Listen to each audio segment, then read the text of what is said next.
기능을 상실한 자연치를 끝까지 가지고 있어야 될 필요가 있냐라고 하면 그렇지는 않은 것 같아요. 근데 확률이란 게 딱 그런 것 같습니다. 나한테 일어나면 그냥 100%잖아요. 그 책임을 본인이 질 수밖에 없어요. 그런 것들 때문에 이때까지 문제가 생겼던 거일 수도 있잖아요.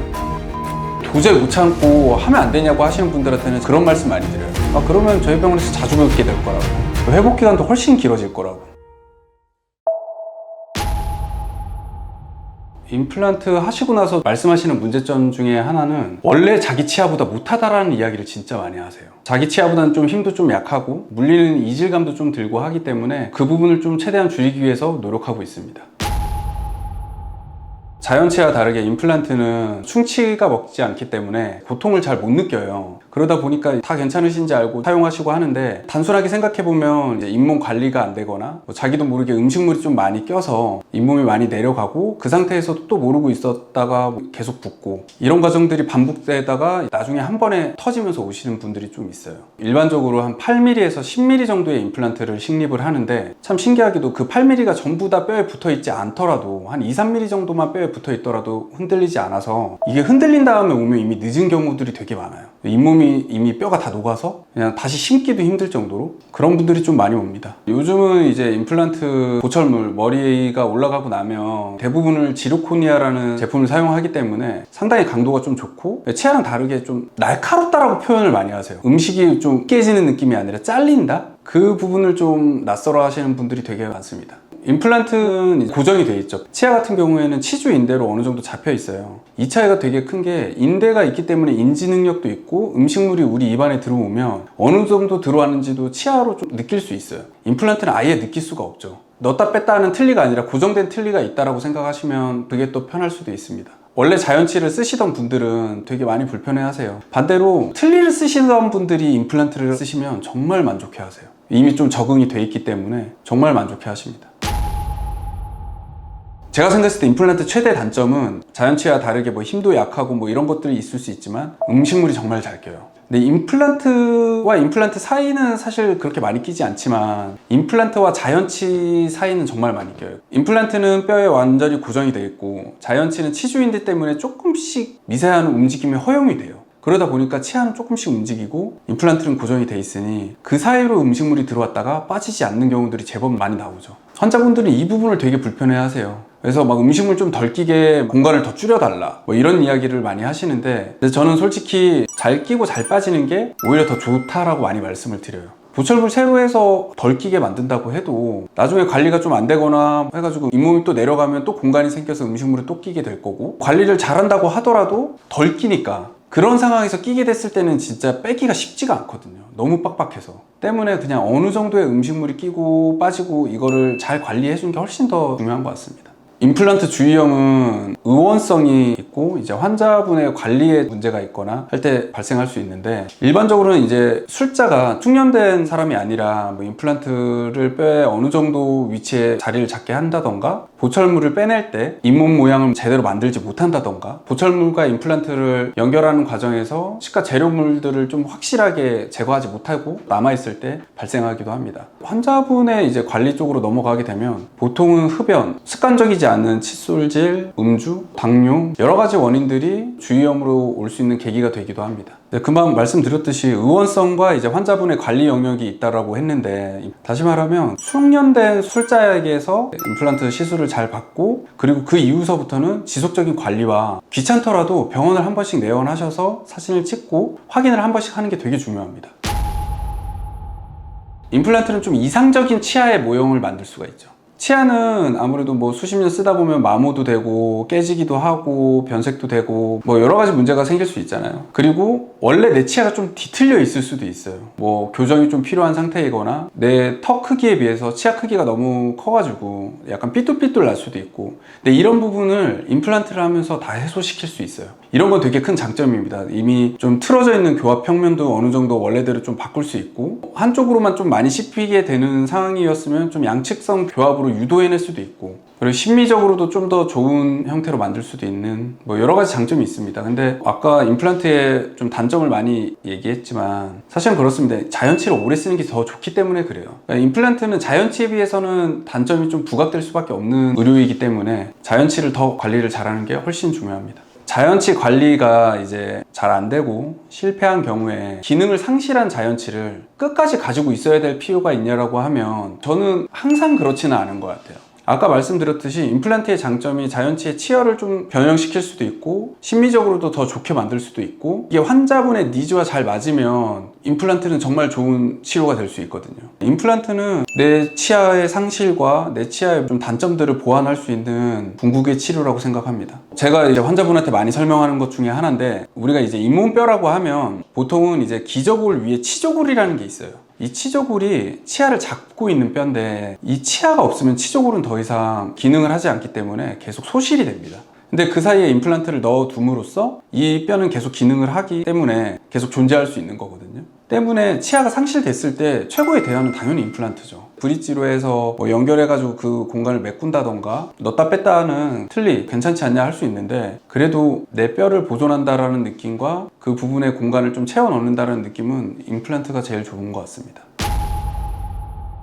비용적인 측면만 빼놓고 생각을 하면 요즘은 기술이 정말 좋아져서 어떤 상황에서도 웬만해서 임플란트는 할 수 있어요. 틀니를 하는 거를 뭐 부정적으로 보지는 않지만 그래도 임플란트를 할 수 있는 상황이면 임플란트가 더 좋은 치료라고 생각을 많이 해요. 결국에 잇몸뼈가 치아가 없다 보니까 계속 소실될 거고 틀니의 고정력은 점점 떨어지고 그때마다 틀니를 수정해야 되고 뭐 바꿔야 되는데 뼈가 녹는 건 어떻게 막을 수가 없어요. 내가 아무리 유지를 잘한다고 해도 나의 뼈가 녹는 걸 막을 수는 없거든요.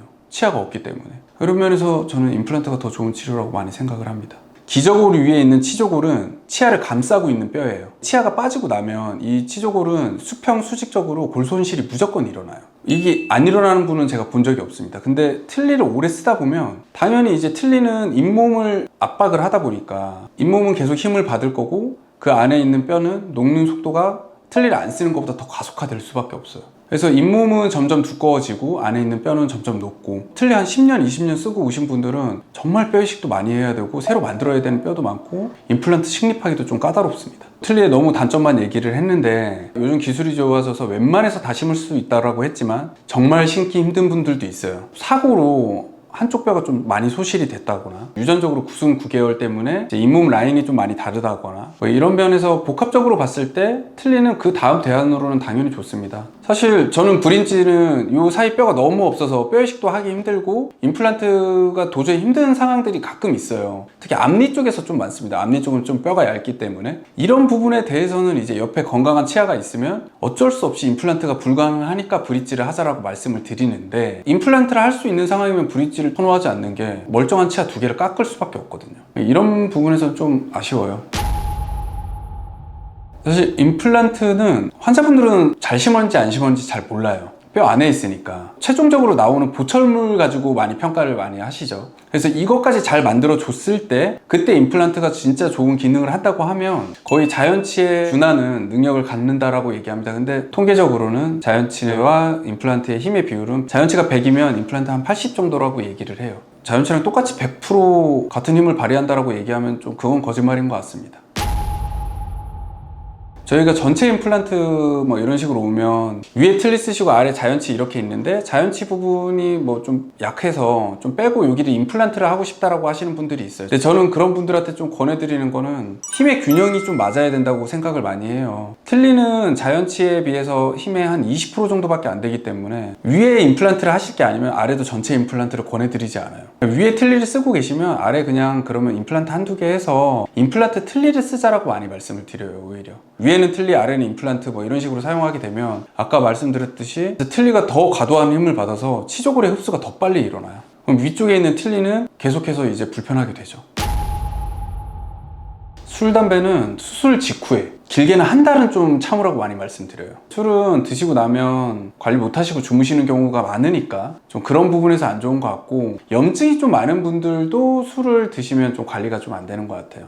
치아가 뭐 많이 흔들린다거나 아니면 뭐 신경치료를 받을 정도로 뿌리 끝에 염증이 있다거나 뭐 이런 분들한테는 또 술은 좋은 식품은 아니죠. 내 친구는 담배 폈는데 괜찮던데? 뭐 이러시는 분들이 있어요. 근데 확률이란 게 딱 그런 것 같습니다. 나한테 일어나면 그냥 100%잖아요. 그 책임을 본인이 질 수밖에 없어요. 그런 것들 때문에 이때까지 문제가 생겼던 거일 수도 있잖아요. 술, 담배를 도저히 못 참고 하면 안 되냐고 하시는 분들한테는 제가 우스갯소리로 좀 그런 말씀 많이 드려요. 아, 그러면 저희 병원에서 자주 뵙게 될 거라고. 회복 기간도 훨씬 길어질 거라고.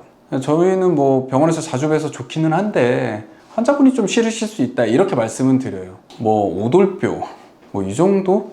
근데 사실 저는 진짜 그냥 골고루 제일 잘 드시는 게 좋은 것 같아요. 오돌뼈나 이런 거는 너무 딱딱하고 그냥 뼈잖아요. 이런 부분 때문에 안 좋다고 한 거고, 앞니로는 사실 그냥 뭔가를 하지 않으려고 하는 게 좋다인 거지. 뭐 하고 싶으면 하셔야죠. 근데 예전처럼은 사용하기는 힘들다 정도로 인지해 주시면 좋을 것 같아요. 맵고 짠 거는 자연치일 때도 안 좋습니다. 약간 너무 자극적이고 잇몸을 달아오르게 하거나 뭐 이런 음식들은 그때는 좀 회복에 도움이 안 될 수 있어요. 제가 아까 피해야 될 음식이 있어, 딱딱한 거나 뭐 이런 거를 좀 피해야 된다고 해서 그렇다고 부드러운 것만 드시라는 것도 아니기는 해요. 진짜 골고루 잘 드시고 좋은 영양소를 섭취하는 게 잇몸 건강에 무조건 좋습니다. 회복할 때는 당연히 더할 나위 없죠. 그 외에는 저는 다양한 음식 다채롭게 드시는 게 훨씬 좋은 것 같아요. 단 앞니로는 뭔가를 잘라 드시지 말라고 많이 말씀드려요. 이제 임플란트로 바뀌게 되면 앞니는 좀 심미적인 영역으로 가야 되는 것 같아요.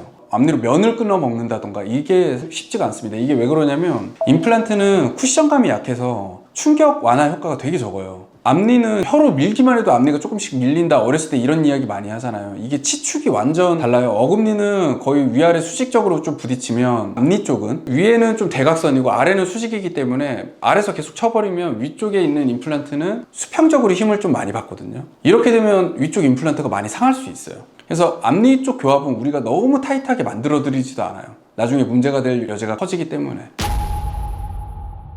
사실 저희 입장에서는 앞니 부분이 드시다가 좀 흔들렸다, 뭐 드시다가 깨졌다, 돌 씹어 먹는 거 아니고서야 그렇게 순식간에 일어나지는 않아요. 사실 이게 계속 반복해서 안 좋아졌다가 그날이 계기로 더 안 좋아진 케이스일 거예요. 많이 오셨던 분들 중에 뭐 앞니가 뭐 갑자기 흔들렸다 보면 아랫니랑 이상하게 거기가 좀 세게 닿고 있다던가, 아랫니 위에 하나가 좀 튀어나와서 이 부분이 유독 좀 간섭이 많이 일어났던가, 이런 케이스가 좀 많았던 것 같아요. 통증이 가끔 있는 경우가 아니라 반복적으로 어떤 행동을 할 때 주기적으로 이런 식으로 통증이 나온다고 하면 무조건 내원하시라고 말씀을 드리고요. 임플란트가 좀 흔들리거나 겉도는 느낌이 난다, 뭐 얘가 뱅뱅 돌아요 막 이러시는 분들이 있어요. 임플란트를 체결하기 위해서 해야 되는 구조물들이 많아요. 그 중에 하나가 풀렸을 수도 있어요. 때문에 그래서 바로 병원을 가시는 게 좋아요. 이게 단순히 풀리기만 했으면 가서 쪼이고 하면 돼요. 근데 이거를 냅두게 됐을 때 그 안에서 뭔가 파절이 일어날 수도 있고, 결국엔 이 흔들리는 과정에서 잇몸뼈가 녹는 과정이 올 수도 있어요. 그래서 웬만해서는 좀 번거롭더라도 바로 가시는 게 좋습니다.